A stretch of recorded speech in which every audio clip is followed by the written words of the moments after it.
રાજકોટના આંગણે તળપદા કોળી યુવા મંચના માધ્યમથી આ 39માં સમૂહ લગ્ન મને યાદ છે ત્યાં સુધી આ પહેલાં અમારા સમાજના વરિષ્ઠ આગેવાનો જે આની આ સમૂહ લગ્નની શરૂઆત કરી હતી અને યુવાનોએ આખી જવાબદારી ઉપાડીને આ 39માં સમૂહ લગ્નનું આયોજન કર્યું છે।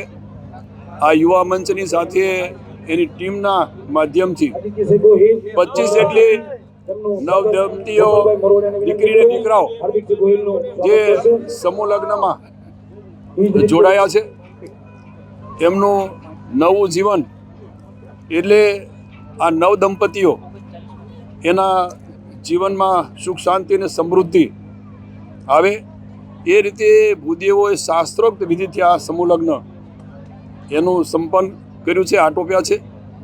આ સમૂહ લગ્નમાં મંચ ઉપર અમારા સમસ્ત કોળી સમાજના સૌ આગેવાનો, એમાં પૂર્વ અમારા સાંસદ દેવજીભાઈ, એમની સાથેના સમસ્ત સમાજના લોકો અને અન્ય સમાજના લોકોએ પણ જે દાતા તરીકે અહીંયા ઉપસ્થિત રહીને ખૂબ સારી રીતે રાજકોટ શહેરના માન્ય ધારાસભ્યો પણ હાજર રહેલા અને એ રીતે આ સમૂહ લગ્નનું આયોજન આ ટીમના માધ્યમથી કરવામાં આવ્યું।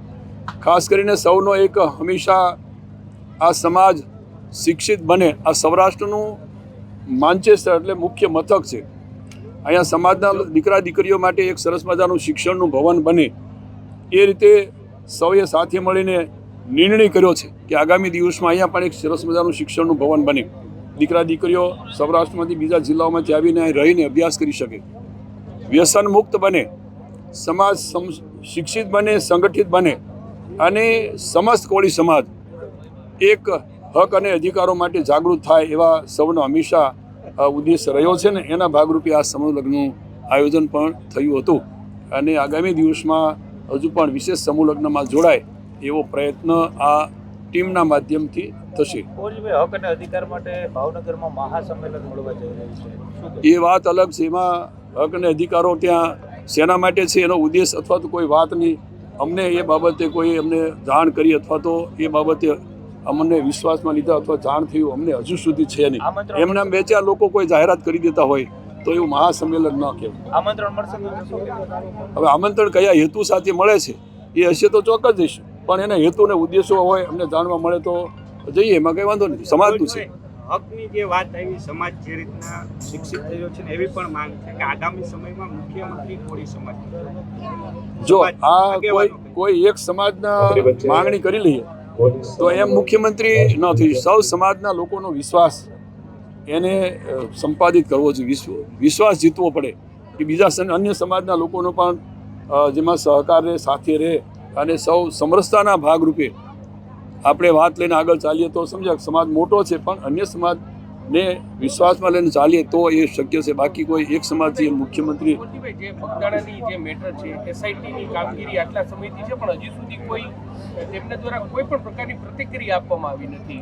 જો રાજ્ય સરકારે હવે બધા મંત્રીમંડળમાં મારી સાથે છે એ પરસોત્તમભાઈ વગેરે ધારાસભ્યો સહિત અમે માન્ય મુખ્યમંત્રી સાહેબને પણ મળ્યા હતા અને સાથે ગૃહમંત્રીને પણ આ બાબતે વિગતો સાથે મેં જાણ કરી અને અમે જ્યારે મળ્યા પછી તરત જ એમને એસઆઈટીની એની રચના કરી, એની જવાબદારીઓ સારી રીતે તપાસ માટે પણ સોંપ્યું, એટલે તપાસ કરે છે અને એમાં એ સિવાયના લોકોને પણ એમાં પૂછપરછ માટે બોલાવ્યા છે, એમાં જે કંઈ નીકળશે કે સરકાર પણ એના માટે ખુલ્લા મને છે, એના માટે પગલાં લેવાશે, કોઈ પણ હોય।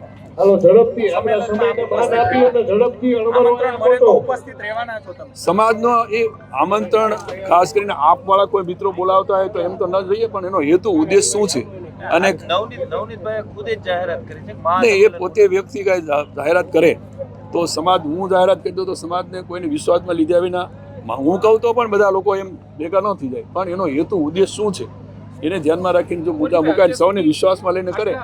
ગઈ 5 તારીખે એસઆઈટીની રચના થઈ, આટલા દિવસ થઈ ગયા, આજે 25 જો એના અનુસંધાને જે લોકોને પૂછપરછ માટે લગભગ 6 લોકોનો વધારાના જે નામ જે પ્રમાણે એ લોકો આપતા ગયા એને બધાને તપાસ માટે બોલાવે છે અને હજુ પણ એમાંથી કોઈને શંકાસ્પદ હોય અથવા આધાર પુરાવા મળે તો હજુ બોલાવવાની એસઆઈટીની તૈયારી છે। એ પ્રમાણે માનનીય મુખ્યમંત્રી સાહેબે પણ કહ્યું છે કે આપણે કોઈ પણ આમાં સંડોવાયેલા હશે તો કોઈને આપણે છોડવાના નથી, પણ એનો કંઈક આધાર પુરાવા અથવા તો પુરાવા મળે. કુરજીભાઈ, જયરાજ આહિરને પણ બોલાવવામાં આવ્યા હતા. જો તેમની સામે કોઈ પુરાવા મળશે તો કાર્યવાહી થશે. જયરાજ આહિર જો એમાં તો માન્ય મુખ્યમંત્રી સાહેબે અને ગૃહમંત્રી સાહેબે કહ્યું કોઈ પણ વ્યક્તિ આમાં પુરાવો મળશે એટલે કોઈને છોડવાના નથી. પછીમાં એક્સ વ્યક્તિ હોય કે વાય વ્યક્તિ હોય કે કોઈ પણ વ્યક્તિ હોય એના અનુસંધાને તપાસ અત્યારે ચાલી રહી છે, અને એમાં તપાસમાં કાંઈ કાચું ન કપાય એ માટે ખુદ માન્ય મુખ્યમંત્રી સાહેબે પણ બધા ધારાસભ્યો અને મંત્રીની હાજરીમાં વિશ્વાસની ખાતરી આપી છે. પછી આપણે એમના પર ભરોસો તો રાખવો જોઈએ કે ભાઈ આ તપાસ થઈ રહી, તપાસ બંધ કરી દીધી હોય અને જાહેરાત કરી હોય કે એસઆઈટી અમે સામેલ કરી દઈએ, એટલે અહીંથી વિડ્રો કરી લઈએ છીએ અથવા તો એસઆઈટીની તપાસ પૂરી થાય એવી કોઈ જાહેરાત તો કરી નથી. તપાસ ચાલુ છે. બરાબર, આમાં કોઈ બગદાણામાં જે ચાલી રહ્યું છે ત્યારે તમામ પાર્ટીના તમામ ધારાસભ્યો અને તમામ લોકોએ ત્યાં રજૂઆત સરકારને કરેલી છે. સરકારે એસઆઈટીની રચના કરી છે. એસઆઈટીની રચનાની તપાસ ચાલુ છે, અને જે તપાસ ચાલુ છે જ્યાં સુધી તપાસનો રિપોર્ટ ન આવે ત્યાં સુધી જે તપાસ ચાલી રહી છે, હજી તપાસનો રિપોર્ટ નથી આવ્યો, પણ સમાજને અધિકાર છે. સંમેલન કરવું એ સમાજનો અધિકાર છે, અને સમાજને કોઈ રોકી ન શકે, કારણ કે સમાજ પોતાના હક અને અધિકાર માટે ગમે ત્યાં લડી શકે. અને સંમેલન કરવું કે સમાજને ભેરું થવું એ સમાજને નક્કી કરે. જે સમાજ અને સમાજના આગેવાન નક્કી કરશે, હું એમની સાથે હંમેશા રહેવાનો છું. એસઆઈટીનો રિપોર્ટ હજી આવ્યો નથી, એટલે એ વિષય ઉપર આપણે કંઈ ન કહી શકાય. એસઆઈટીનો રિપોર્ટ આવ્યા પછી આપણે કહી શકાય.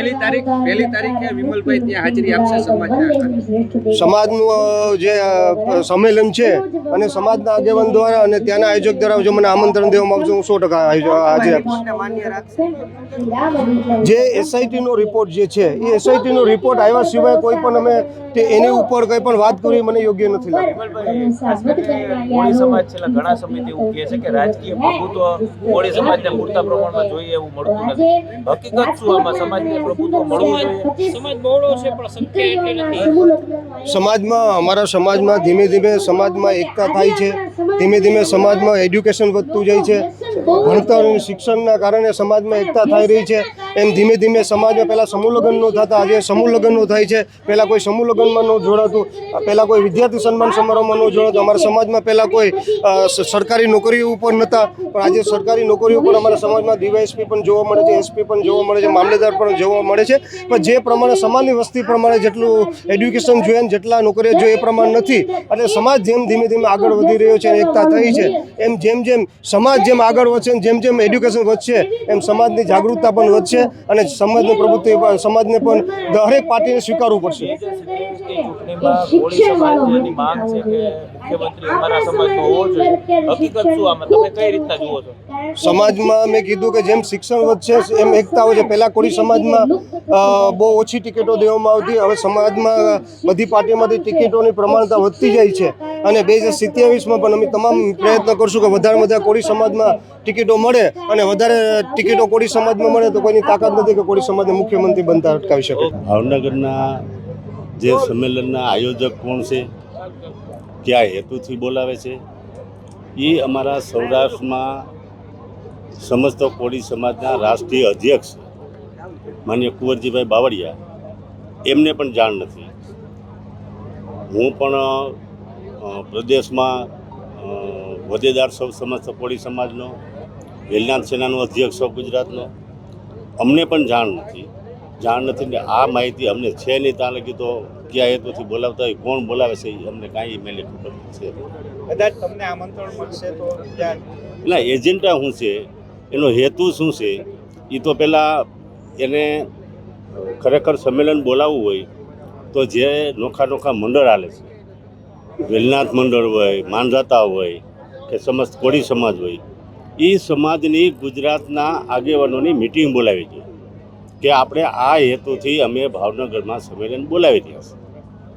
તો બધાને ખબર પડે ને આનો હેતુ શું છે. પણ આ તો એક બે વ્યક્તિ ભેગા થઈ અને જો બોલાવતા હોય ને જાહેરાત કરી હોય તો એમાં કોઈ પણ પ્રકારની મને પણ જાણ પણ છે. બગદાણા વિવાદમાં નવનીતભાઈ બાલુદિયાને ખરેખર ન્યાય મળ્યો છે ખરા? કારણ કે એસઆઈટી જે છે તો કોઈ પ્રતિક્રિયા આપી નથી. પણ મુખ્યમંત્રીએ, ગૃહમંત્રીએ એ આખી એક રચના કરી છે અને તપાસ ધમધમાટ ચાલી જ રહી છે. આમાં કોઈ જ્ઞાતિવાદ કે કાંઈ આવતું નથી. આયર સમાજ અને કોળી સમાજ વર્ષો ત્યાં જ્યાં એના કારખાના હોય તોય ભલે, એના ફાર્મ હાઉસ હોય તોય ભલે, એના રિસોર્ટ હોય તોય ભલે, એ બંને કોમ વર્ષોથી આ હળીમળી રહે છે. અને આમાં પણ કોળી સમાજના કોઈ સંડોવાયેલા હોય કે કોઈ પણ સમાજના સંડોવાયેલા હોય, એ તટસ્થ તપાસ થઈ રહી છે અને ધરપકડી પણ થઈ રહી છે. એટલે આમાં કોઈ બીજી કંઈ ટિપ્પણી કરવાની કંઈ જરૂર નથી. ઓકે.